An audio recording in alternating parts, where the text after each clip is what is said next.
morning, good morning. How are you doing? Hope you're all well. And what's this? What is this? Oh, it's the light coming through the Venetian blinds. Sorry about that. Yeah, sunshine today. Bit chilly, but the sunshine, which is nice. It's all good.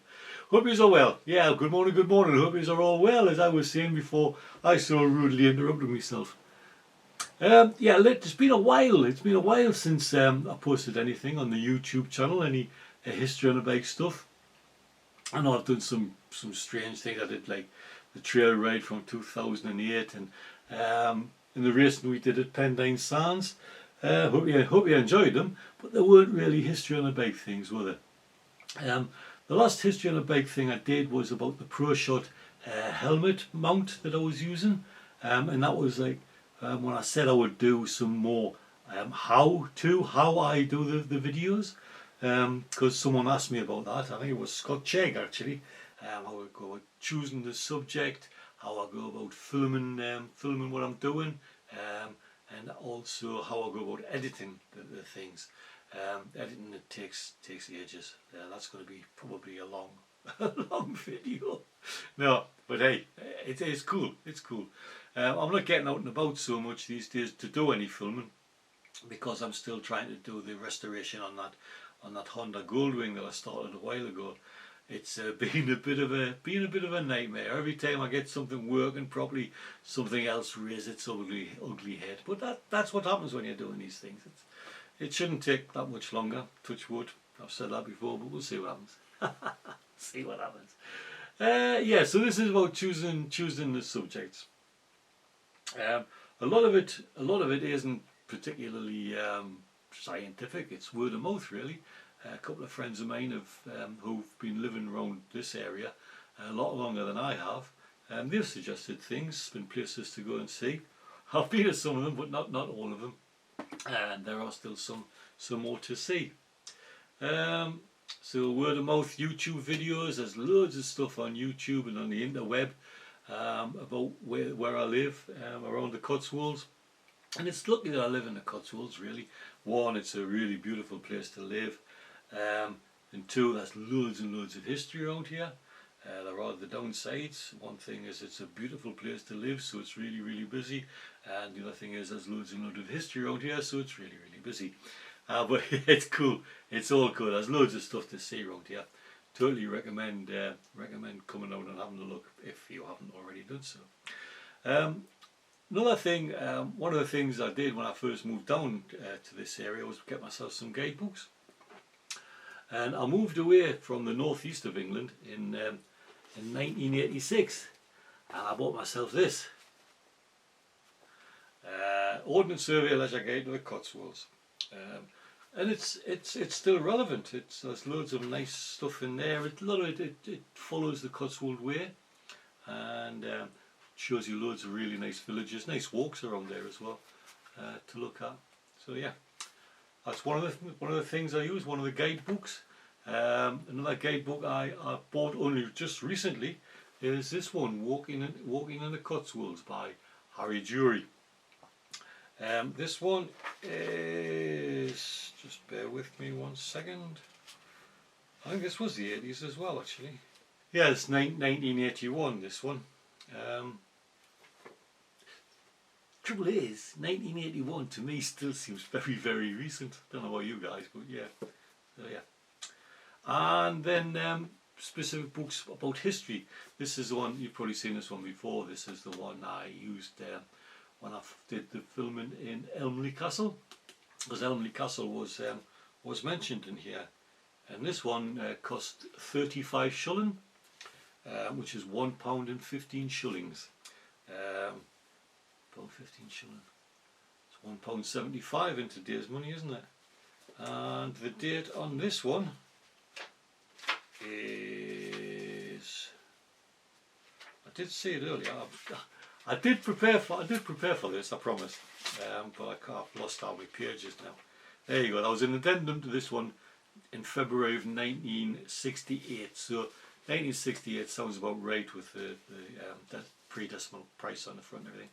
So yeah, get an old guidebook, new guidebooks, or new to me guidebooks. you've probably also seen on the videos that I use Ordnance Surveyor maps. I can't see now. I also use Ordnance Surveyor maps, new ones and old ones. One of my favourite ones, just really see this. There you go. This is one of my favourite ones. This is a map of the Cotswolds. 4 shilling this one costs. That's 20 pence to you and me these days. It probably cost, I'm sure Ordnance Surveyors maps cost a lot more than that nowadays. But this is a belter, this one. I love this one. It's got, like I say, it's the... I don't know why I'm doing this, because I will be taking like a photograph of this and putting it on the video. But anyway, this is a great map. This it's got the local area where I live. It's obviously the Cotswolds, but there's not a motorway on the thing. It's pre-motorways. It's very old map. I can't actually find a date on it, but again, it's got to be late 60s, I guess, with the pre-decimalisation money on it.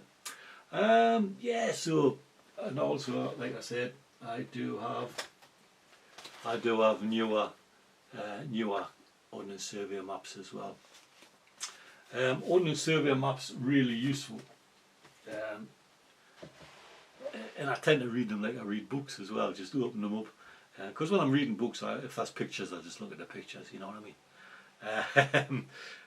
It's just like looking at a picture for me, and you can identify things like tumuli, which is like embankments. They're all on there. Old Roman roads you can usually pick up, churches or places of worship they're called now. There's old churches in there, which can be old Anglo-Saxon churches and what have you. Always worth a look. Also, you don't need to use the paper version anymore since the birth of the interweb. Ordnance Survey maps on the web. Google Maps, if you go into Google Maps, there's a little search bar on the top. Put in the search bar places of interest or historic sites, and it'll highlight them in the area you're looking at. There's also the organisations like the National Trust and English Heritage. I'm a member of both of those, and they both have really interesting places to visit. National Trust sites often have a cafe where you can have coffee and a cake. But I'm saying that on the way back, when you're riding on the way back, you can always pop in for a pint and a pie or a sandwich or something. So that's a few of the ways that I choose my subjects. One of the other ways that the subjects choose me is an aimless wander. If I'm out there riding on the bike and I pass a signpost saying ancient church, then I'll do a detour and go and have a look at an ancient church. There's one in a place called Little Washburn. Never read about it in any books or anything, but there was a brown sign saying ancient church. Turned off, had a look at it. Interesting. Not a lot there, not used anymore as a church, but looked after by the church's trust, and still in really nice condition and looks really beautiful against the abandoned foliage all around. It looks really nice. So yeah, an aimless wander. Also organisations like the Historical Association. Bear with. There we go. They publish a magazine called The Historian. This stuff is it was originally aimed at history teachers, but to be honest with you, there's loads of interesting stuff in there for people like me who aren't history teachers, but are just interested in history. So yeah, there's all kinds of publications out there to look at. So choosing a subject, the variety of subjects, the subjects you can choose from, there's loads of them. Trying to narrow them down so that I can get maybe 3 subjects in one 10 to 30 minute video. I try and keep my videos between 10 and 30 minutes, because then I find if it's any longer than that, I get bogged down in the editing, and I never want to let it go. And I kind of think you guys would get bored if it was over 30 minutes as well, listening to me rambling on. So I do try and find 3 sites of historic interest. that I can fit within the video. Yeah, history books. I read a lot of history for leisure as well. There was a book I was reading a while ago called Viking Britain, and there's some really interesting tales in there about the Viking invasion of Britain and how they amalgamated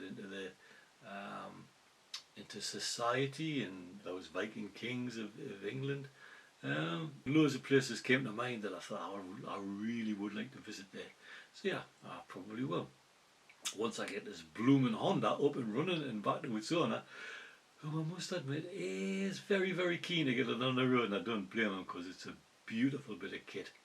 But yeah, there you go. That was my little rambling about how I choose subjects for History on a Bike. Hope you enjoyed it. If you did, can you give us the old thumbs up? I was going to say, give us a cup of coffee. Give us the old thumbs up. Subscribe if you haven't already done so. And hopefully, I'll see you all soon. Take care, guys. Cheerio now. Bye-bye.